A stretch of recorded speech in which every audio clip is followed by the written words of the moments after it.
करते हैं इसमें, तो बताना है कि इसमें कि हो गया इतना। बताइए ऋषभ देव का प्रतीक चिन्ह क्या है? वृषभ या सांड या बैल। बताइए सर अजीत नाथ दूसरे धर्म गुरु हैं, तीर्थंकर हैं, बोले क्या इनका वजन हाथी है।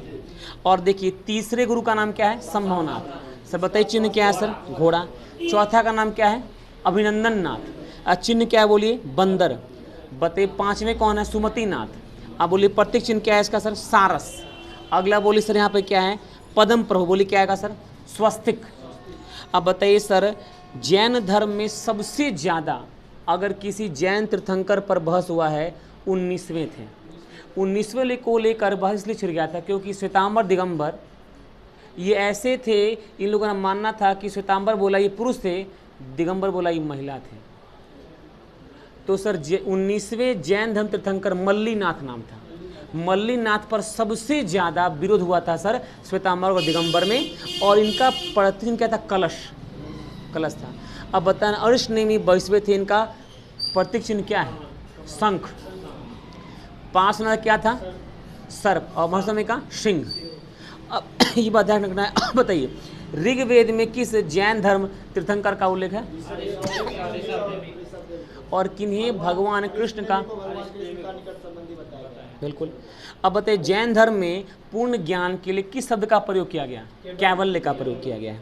अब बताना है इसके बाद कि ये जैन धर्म में समाधि मरण को क्या कहा गया है?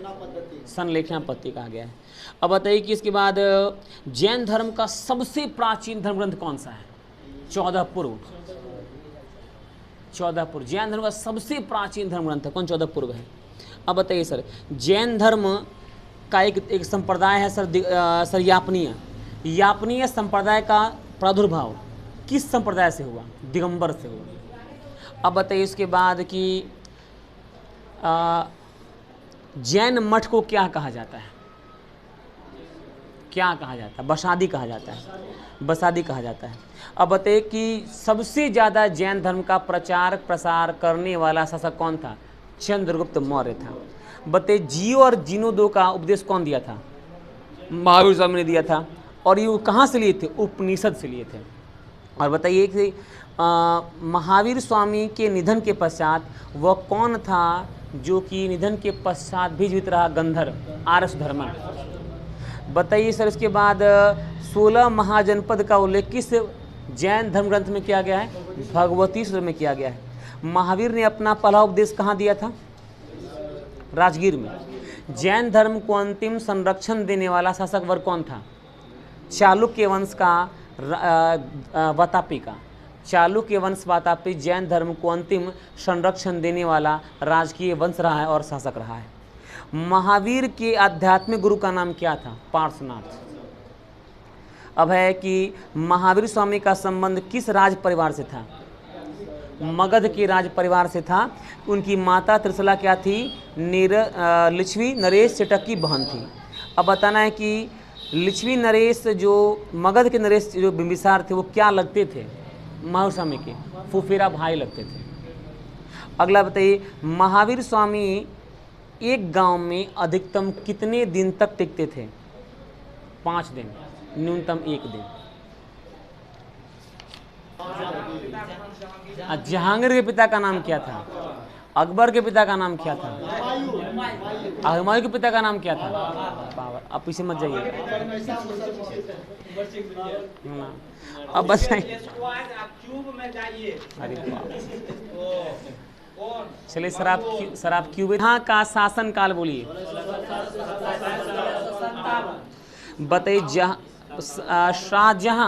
शाहजहां के पिता का नाम क्या था? जहांगीर। और बताइए सर शाहजहां की माता का नाम क्या था?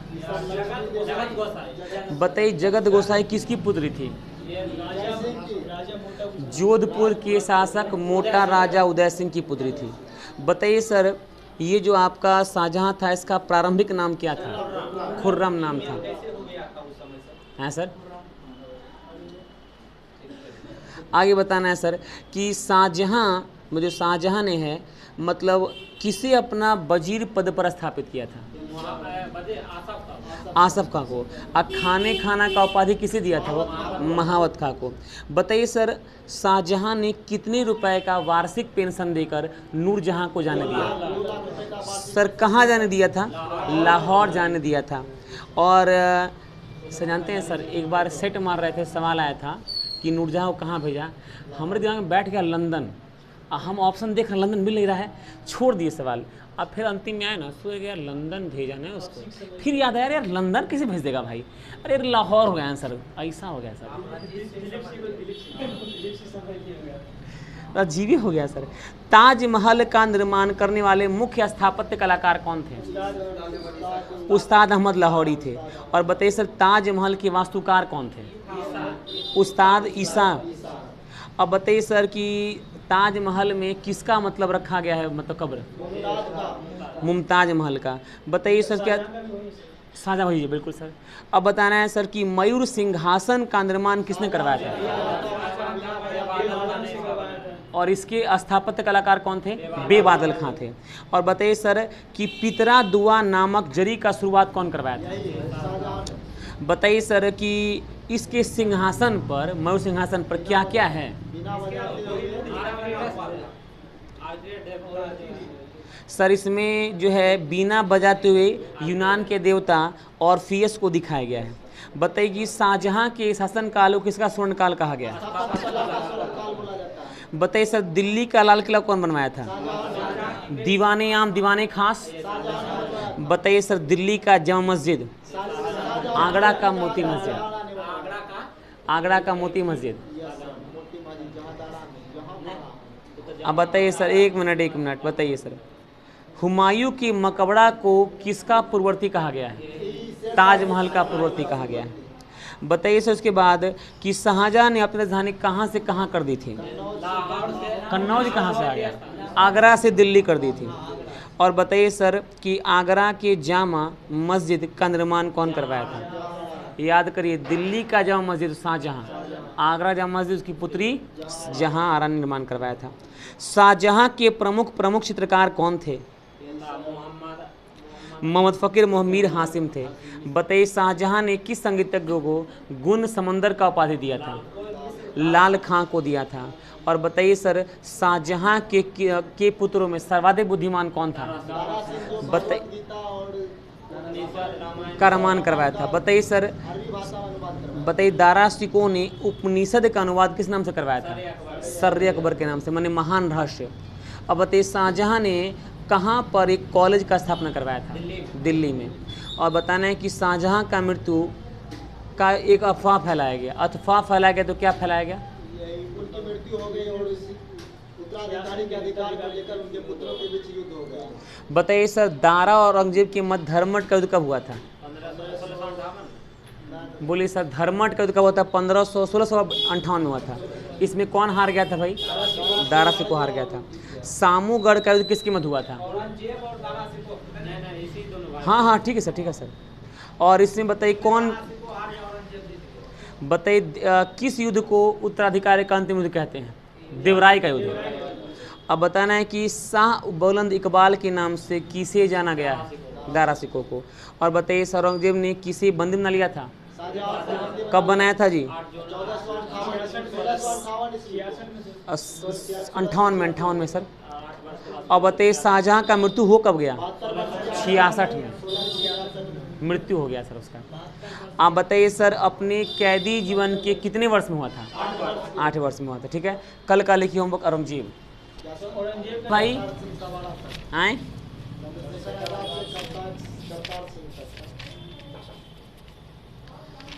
चलिए आइए सर, कहाँ तक बताइए, दामोदर चापेकर से आप क्या समझते हैं?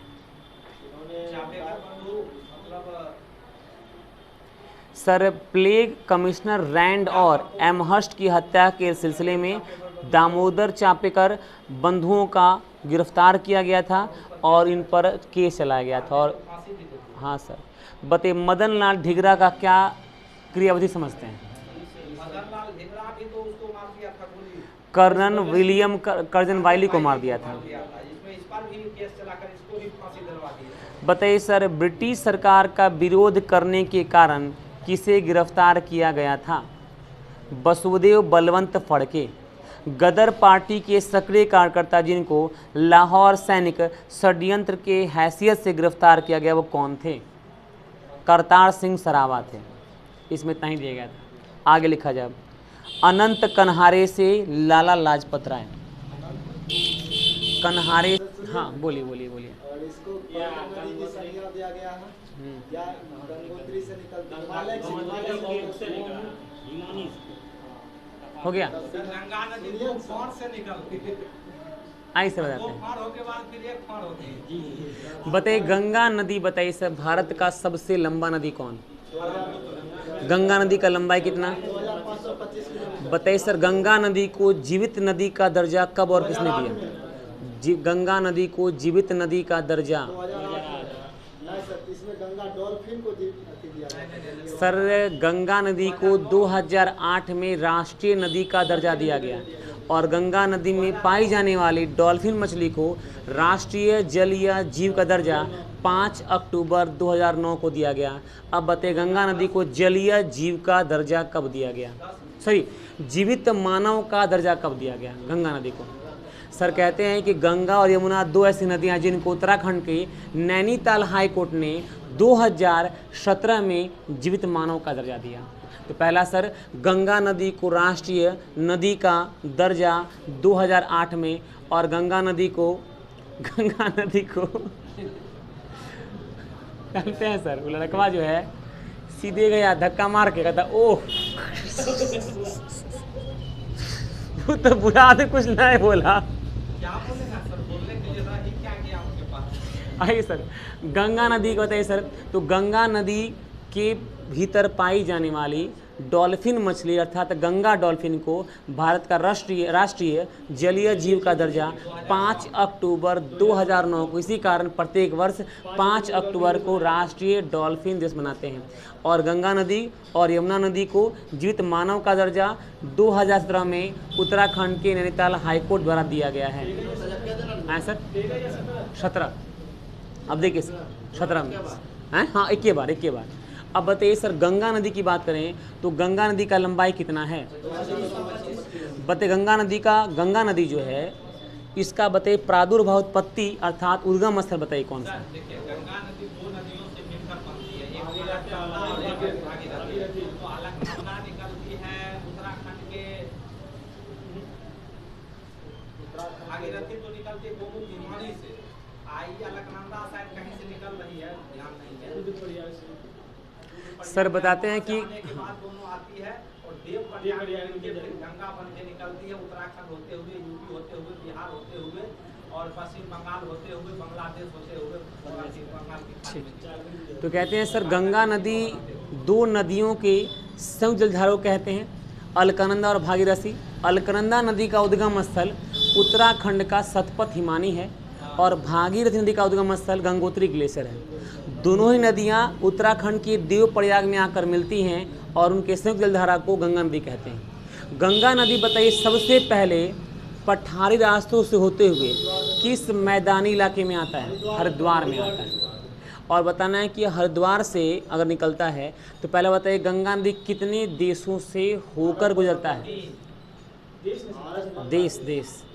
देश में 2 देश, भारत और बांग्लादेश। बताइए गंगा नदी भारत के कितने राज्यों से हो गुजरता है? झारखंड के साथ सीमा बना लेता है, क्यों झारखंड के साथ बनाता है सीमा, बहती है। तो इसको वैकल्पिक तौर पर देखेंगे, यदि 4-5 दिया है तो 5 मारेंगे, अगर केवल 5 दिया है तो 5 मारेंगे, 4 दिया है तो 4 मारेंगे। विकल्प को देखना पड़ेगा कि झारखंड का सीमा बना लेती है। अब बताने गंगा नदी उत्तराखंड से निकलती है तो सबसे पहले किस राज्य में प्रवेश करती है? उत्तर प्रदेश में, बिजनौर में। बताइए उत्तर प्रदेश की बिजनौर से गुजरती है तो उत्तर प्रदेश के कितने राज्यों से यह नदी गुजरती है? उत्तर प्रदेश के 28 जिलों से, जिला राज्य बोल दे, गलती हो गया सर। उत्तर प्रदेश के 28 जिलों से यह नदी गुजरती है। और बताइए सर यह नदी जब बिहार में प्रवेश करती है तो कितने जिलों से होकर? 12 जिलों से होकर। बिहार में प्रवेश करने से पहले बिहार में एंट्री करता है तो कौन सा जिला? और उत्तर प्रदेश का कौन जिला? उत्तर प्रदेश का बलिया जिला और बिहार का बक्सर जिला से प्रवेश करता है और बिहार के 12 राज्यों से जिलों से होते हुए पश्चिम बंगाल में प्रवेश करता है। बोलिए पहला जिला कौन सा? बक्सर। अगला कौन सा? भोजपुर का मुख्यालय आरा है। फिर आता है छपरा के सारण में। फिर आएगा आपको मगध पटना में। फिर आएगा सर कहाँ पे? हाजीपुर वैशाली में। फिर आएगा समस्तीपुर में। फिर आएगा सर बेगूसराय में। फिर आएगा सर लखीसराय में। फिर आएगा सर मुंगेर में। फिर आएगा सर भागलपुर में। फिर आएगा सर कटिहार में। और कटिहार में फिर क्या होता है? पश्चिम बंगाल में प्रवेश करता है। तो पश्चिम बंगाल के कितने जिलों से होकर यह गुजरता है? बोलिए 3। हाँ सर, काउंट नहीं किया गया सर? 1 मिनट सर, नहीं काउंट हुआ। एक मिनट पूरा करते हैं। बक्सर से भोजपुर मुख्यालय आरा, से आता है सारण मुख्यालय छपरा, से आता है सर मगध पटना, से आता है सर वैशाली हाजीपुर, से आता है समस्तीपुर, से आता है बेगूसराय, से आता है सर लखीसराय, से आता है सर खगड़िया, से आता है मुंगेर, से आता है भागलपुर, से आता है कटिहार। 9 3 12 पूरा गया। अब कटिहार से एंट्री करता है पश्चिम बंगाल में, तो पश्चिम बंगाल के कौन से जिला से प्रवेश करता है? राजसमहल से। हाँ, और राजसमहल झारखंडों में पड़ता है। राजमहल से प्रवेश करता है और 3 जिला से होते हुए बांग्लादेश को प्रवेश करता है। बताइए, जब यह नदी पश्चिम बंगाल में प्रवेश करता है कितने भागों में टूट जाता है? 2 भागों में। दक्षिण दिशा की ओर बहने वाले जलधारा का नाम हुगली और पूरब दिशा की ओर बहने वाले जलधारा का नाम भागीरथी। तो बताइए सर, गंगा नदी को कितने राज्यों में भागीरथी नदी के नाम से पुकारा गया? कौन सा? उत्तराखंड, एक पश्चिम बंगाल। अब बताना है सर कि हुगली नदी के आगे ही बसा हुआ है सर गंगा क्या बोलते हैं? गंगा सागर पवित्र स्थल है। और हुगली नदी के तट पर ही आपका कोलकाता नगर बसा हुआ है, जिसका स्थापना 1700 ईस्वी में हुआ था। इसके लिए 1668 ईस्वी में अंग्रेजों ने मतलब कि 3 गांव लिया था किराए पर, सूतानती, कालीकाटा और गोविंदपुरी, और इनके शासन में लिया था 1200 के वार्षिक किराए पर, और 1700 में इसका स्थापना हो गया था। वासुकान जो अब चाणक्य थे। इसके पश्चात बताइए सर, इसके पश्चात यह नदी प्रवेश करती है कहाँ पे? बांग्लादेश में। तो बांग्लादेश में इस नदी का नाम क्या पड़ गया? पद्मा। अब बताइए, पद्मा नदी बंगाल के खाड़ी में गिरने से पहले किस नाम से? मेघना जो ब्रह्मपुत्र नदी है उसमें जाकर मिल जाती है। ब्रह्मपुत्र नदी प्रवेश करती है जमुना के नाम से और बंगाल के खाड़ी में गिरने से परिणाम पड़ गया मेघना। अब मेघने में गिरती है कौन सी? गंगा, और तब गिरती है बंगाल के खाड़ी में। ब्रह्मपुत्र और ये गंगा अब मिल जाता है, अब फिर बंगाल की खाड़ी में गिर जाता है। और बताना है कि 2525 का लंबाई है, तो भारत में लंबाई कितना है? 410 बिहार में, 325 उत्तराखंड में, 525 यही है सर। उद्गम स्थल से लेकर के सर इसके मुहाने तक की कुल लंबाई 2525 किलोमीटर है। इसके उद्गम स्थल से कहाँ पे? मुहाने तक में लंबाई है। बिहार में 455 किलोमीटर है, उत्तर प्रदेश में 40 किलोमीटर है। हाँ सर। उत्तराखंड में 310 किलोमीटर है। हाँ सर। सर, गंगा नदी का लंबाई भारत में 2071 किलोमीटर है और बांग्लादेश में 401 किलोमीटर है। इसको उद्गम से लेकर के मुहाने तक में 2525 किलोमीटर है। अब बताना है कि गंगा नदी जो है भारत के राज्यों से गुजरती है, तो बताइए सर, गंगा नदी की सहायक नदियाँ कौन कौन सी हैं? गंगा की सहायक नदी ऊपरी छोर से हो जाएगा आपका गोमती, घाघरा, गंडक, बिल्कुल बिल्कुल, गोमती, कमला, महानंदा। बिल्कुल सर जी।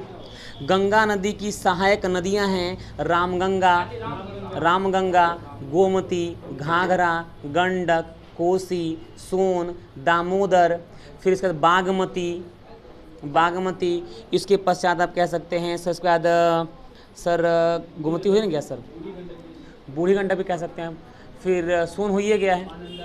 अब महानंदा, हाँ महानंदा, पुनः अब बताएंगे गंगा नदी की उपसहायक नदियाँ कौन कौन सी हैं? उपसहायक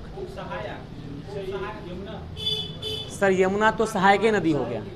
अब बताइए उप सहायक बनेगा सहायक का सहायक नदी, जैसे केन, बेतवा, चंबल। जैसे यमुना का सहायक नदी कौन कौन है? केन, बेतवा, चंबल, हिंडन, धासन, काली सिंध, इस यमुना की सहायक नदियां हैं। तो इसे क्या बोलेंगे हम लोग? इसे बोलेंगे गंगा का